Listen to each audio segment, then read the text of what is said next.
Another South Asian country is burning, and hugely unpopular prime minister with dictatorial streaks. This prime minister has managed to flee the country in flames in the nick of time, thanks to 11th hour support from the world's largest democracy. So precarious was the situation at Dhaka on August 5 that the leader at the center of national politics for more than 2 decades, re-elected to the top post for the fourth time barely 6 months ago, elected through an election boycotted by opposition parties.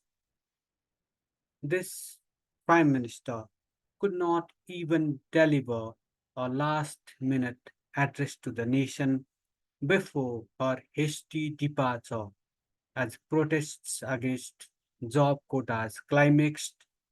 These protests climaxed in the wake of a brutal crackdown, which has left hundreds of protesters dead and thousands injured. In the wake of a great escape, the National Army has taken charge. This amid reports of jubilant crowds ransacking the presidential residence in Dhaka and targeting the statue of the leader and the father of the PM, who played a very important role in giving birth to what is now a country of 170 million people.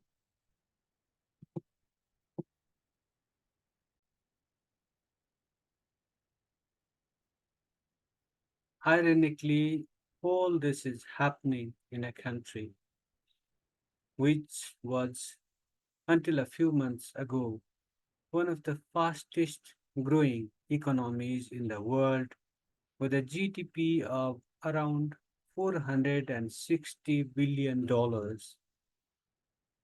At its height of economic growth, it was even surpassing the world's fifth largest economy located just across the border. How nations and their fortunes change in this volatile neighborhood. The spoils. After its creation in 1971, Bangladesh made arrangements. What were those arrangements? It reserved 30% of government jobs to the relatives of freedom fighters. These fighters had fought this Bangladesh's war of independence against Pakistan. The government had halted what are turned into intergenerational quotas for the progenies of the war veterans in 2018 after massive protests. But then in June, Bangladesh's High Court reinstated the quotas, setting off a new round of protests. Subsequently, Prime Minister Sheikh Hasina was equipped. Who should get job quotas if not the freedom fighters' relatives? The Razakars, the comparison of the protesters with the Razakars. The Razakars are those who collaborated with Pakistan against the armed struggle for independence. This remark from Sheikh Hasina added fuel to the fire, leading to an unceremonious exit of Sheikh Hasina herself yesterday itself. That was on August 5. In the wake of the protests, the country's apex court ordered the government to slash the quota meant for the relatives of the freedom fighters to 5% from 30%, allocate 93% of jobs on merit and set aside the remaining 2% for members of ethnic minorities and transgender and disabled people.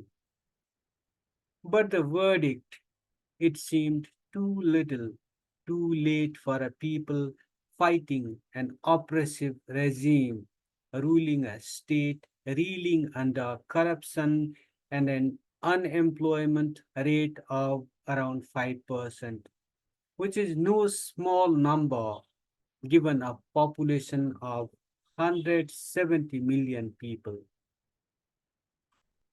Like in many other South Asian countries, corruption has become endemic in Bangladesh. In Transparency International's Corruption Perception Index, this South Asian country scored 24 out of 100 in 2023, 25 in 2022, 26 from 2021 till 2018, and 28 in 2017. Its best score was 28 in 2017. Its best score since 2012 was 28 out of 100 that was scored in 2017. As for unemployment rate, Nepal, with a GDP of roughly 41 billion, has been enjoying a double digit unemployment rate for years on end. This unemployment rate stood at 10.92% in 2022, 12.58% in 2021, 13.12% in 2020, 10.64% in 2019, and 10.63% in 2018. In a pointer to a fledgling economy kept afloat by remittances and exorbitant taxes slapped on sections of the population. Those sections of the population that have clutched onto a country on the brink due to endemic corruption, chronic political instability, and bad governance, all delivered to the people in the holy name of democracy and human rights. Remarkably, the turmoil in Bangladesh comes not so long after a massive unrest in Sri Lanka in 2022. This this massive unrest followed an economic crisis that led to the fall of the Rajapaksa regime. The year saw the deepest GDP contraction in Sri Lankan history, with with the overall size of the economy contracting by 12%, or $11 billion from $88.5 billion in 2021 to $77 billion in 2022. It was due to a sharp depreciation of the Sri Lankan rupee. Nepal's political leadership has grown hugely unpopular over the years because of its role in fomenting political instability, institutionalizing corruption and nepotism, and delivering bad governance. By driving away a large section of the national population abroad, it has thus far been able to ward off troubles and partying on remittances and hefty taxes collected from the people. But sooner than later, it may find itself in unprecedented troubles if extraneous factors like prolonged unrest in the Mid East and several other parts of the world force the return of migrant workers in big numbers to this country. If that happens, what will happen to an economy powered mainly by remittances is anyone's guess. With a political leadership shown of almost all of its credibility and the state showing symptoms of multiple organ failures, which organ of the state will bring a semblance of normality in the event of such a crisis? I leave this presentation with this open question. Thank you for watching. Thank you for listening.